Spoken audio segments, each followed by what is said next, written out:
एक तरफ आप दुनिया के सामने अपने आप को शांति का मसीहा घोषित करते हुए देखे जाते हैं, आपको शांति का नोबेल पुरस्कार भी चाहिए, और वहीं दूसरी ओर अपने इंटरेस्ट के लिए, अपने फायदे के लिए, अपने ईगो के लिए आप दूसरे देशों में आक्रमण करते हैं, वहां के जनप्रतिनिधियों को या वहां सत्तारूढ़ जो व्यक्ति है उसको पदच्युत करते हैं, उनका राजनीतिक किडनैप करते हैं। जय हिंद साथियों, नमस्कार। मैं हूं आपका दोस्त ललित व्यास पांडे। साथियों, आज मैं बात कर रहा हूं वेनेजुएला में जो आक्रमण हुआ है अमेरिकियों द्वारा, अमेरिकी सरकार द्वारा आक्रमण हुआ है, और उस आक्रमण को लेकर के अमेरिकी सरकार ने घोषित भी किया है कि उसका आक्रमण है। उसके अनेक शहरों में लगातार गोला बारूद फेंके जा रहे हैं, लगातार उन पर कातिलाना हमले किए जा रहे हैं। और हाल ही में खबर आई है कि वहां के जो राष्ट्रपति हैं और उनकी वाइफ हैं उनको गिरफ्तार कर लिया है और कहीं किसी और देश में उनको मूव कर दिया गया है।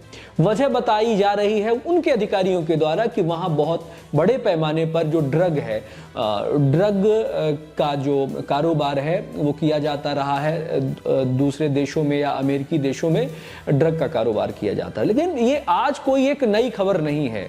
वेनेजुएला को लेकर के अमेरिका पहले से बहुत सीरियस था और कई बार उसने कई मामलों में लेकर के धमकाया करता था, और हमेशा ही उसकी नज़र वेनेजुएला के तमाम क्षेत्रों में थी, खासतौर पर उन क्षेत्रों में जहां तेल उत्पादकता ज़्यादा है, तेल के जो कारखाने हैं वहां पर उसकी नज़र हमेशा से बनी थी।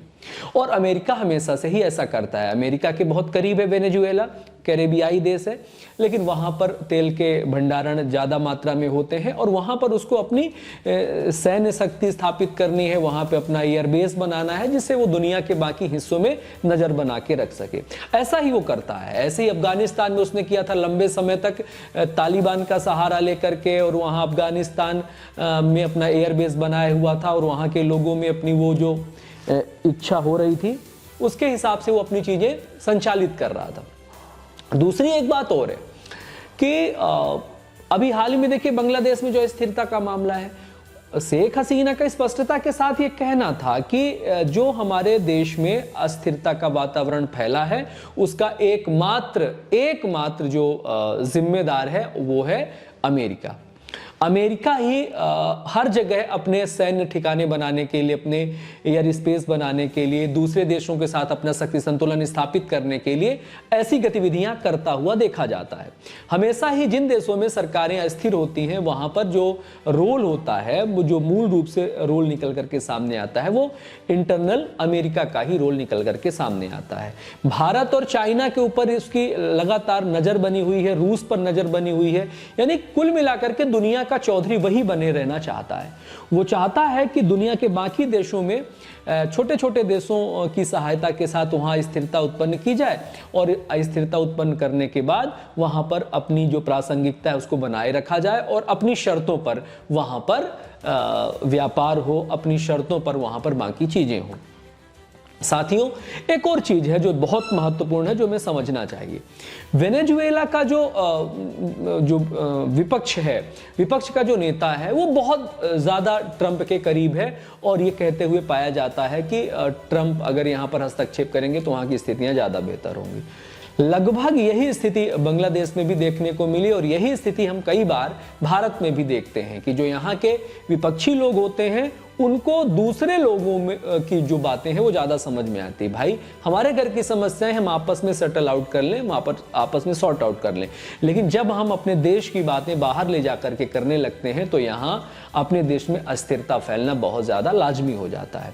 कुल मिलाकर के ये जो ट्रंप साहब का दोहरा चरित्र है वो स्पष्टता के साथ देखा जा सकता है, और जो बार बार ये दावा कहता हुआ फिरता है कि भारत पाकिस्तान के युद्ध को रुकवाने में उसका योगदान था। आप किसका? उधर आप रूस और यूक्रेन का युद्ध रुकवाने की बात करते हैं, और प्रतिदिन जिस दिन भी आपका दावा आता है उसके अगले दिन रूस उस पर हमला कर देता है। आप इजराइल और फिलिस्तीन का भी युद्ध रुकने नहीं दे रहे हैं। आप उधर ईरान पर हमले कर रहे हैं, और इधर आप वेनेजुएला पर। इन दो देशों पर लगातार उसके हमले तेज हैं और पूरी दुनिया में अशांति का वातावरण फैला हुआ है। लेकिन उनको, ट्रंप भाई साहब को चाहिए शांति का नोबेल पुरस्कार। अच्छा, उनकी कुछ हरकतें हमारे देश के वामियों को बहुत अच्छी लगती हैं, कई बार हमारे देश के विपक्षियों को बहुत अच्छी लगती हैं। उनके दावे, उनके द्वारा जो दावे किए जाते हैं वो बहुत मजबूत तरीके से उनको बहुत पसंद आता है और उसको वो सेलिब्रेट भी करते हैं। फाइनली वेनेजुएला की ये घटना दिखाती है कि हम लोगों को कितना सतर्क रहने की जरूरत है। हमें उनके बिल्कुल टांग नहीं अड़ाना है, उनका मुद्दा है, वो आपस में समझा लेंगे, लेकिन हमें आपस का पड़ोसी देशों का जो गतिविधियां हैं उन पर लगातार निगरानी रखनी है और उनसे अच्छे संबंध, अच्छे ताल्लुकात बनाने हैं। बांग्लादेश में अस्थिरता कितने लंबे समय तक चलेगी उसके बारे में बातचीत जारी है। ढाका में हमारे विदेश मंत्री होकर के आए हैं, लगातार बातचीत का दौर जारी है और सारी बातें पब्लिक फोरम पर आकर के बताई भी नहीं जाती हैं, क्योंकि सरकार किसी की भी हो, चाहे वो अभी वर्तमान जो सरकार चल रही, इससे पहले की जो सरकारें थी, हर सरकार की प्राथमिकता यही होती है कि वो जो हमारी फॉरेन पॉलिसी है उसको ठीक करे और सारी फॉरेन पॉलिसी पब्लिक फोरम पर बताई जाए। ऐसा जरूरी नहीं है, सूत्र के हवाले से कोई भी खबर निकाल करके कोई भी बता सकता है। अनुमान का कोई अंत नहीं होता, कल्पनाओं का कोई अंत नहीं होता। कपोल कल्पनाएं असीमित होती हैं, तो कपोल कल्पनाओं के आधार पर बात करने की बजाय कुछ जो विदेश नीतियां होती हैं, संवेदनशील नीतियां होती हैं, सेंटीमेंट एक अलग जगह पर होता है कि हम हिंदू सेंटीमेंट के साथ, कि वहां के अल्पसंख्यकों के साथ जो जिस प्रकार का व्यवहार किया जा रहा है उसके आधार पर तकलीफ होती है, दुख होता है। लेकिन जब हम वैश्विक नीति की बात करते हैं, विदेश नीतियों की बात करते हैं, वहां कई प्रकार के समझौते, कई प्रकार की चीजें उस जगह पर भी जाकर के करनी पड़ती है जिस जगह पे हमें नहीं जानी चाहिए। खैर, ये दूसरी बात हो गई। लेकिन अमेरिका का जो दोहरा चरित्र है अब सभी देशों को समझ में आ गया है, क्योंकि संसाधनों की कमी नहीं है। सारे ही दुनिया के सारे ही देश बहुत आगे निकल चुके हैं। अब ये द्वितीय विश्व युद्ध के जमाने की स्थिति नहीं है, अब ये बहुत आगे की बात हो चुकी है। सब सर्वगुण संपन्न हो चुके हैं, सर्वसाधन संपन्न हो चुके हैं। सभी देशों की नीतियां अपने आप में, और हर जगह कुछ ना कुछ विशेष होता है।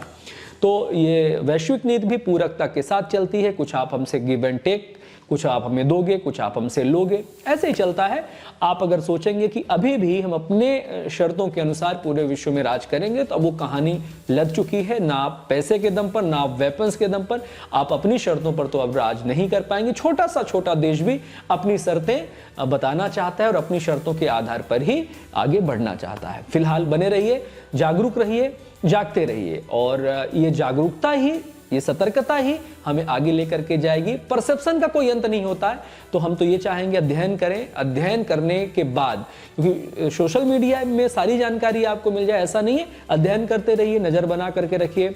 जियोपॉलिटिक्स भी हमारे ऊपर बहुत ज़्यादा असर करती है, तो इसलिए हम लोगों को पूरे चारों ओर जो ग्लोबलाइजेशन का जमाना है उसके आधार पर अपनी नज़र टिका करके रखनी है, अपनी नज़र बना करके रखिए। ध्यान रखिए अपना। बहुत बहुत धन्यवाद करते हैं। जय हिंद, जय भारत, वंदे मातरम।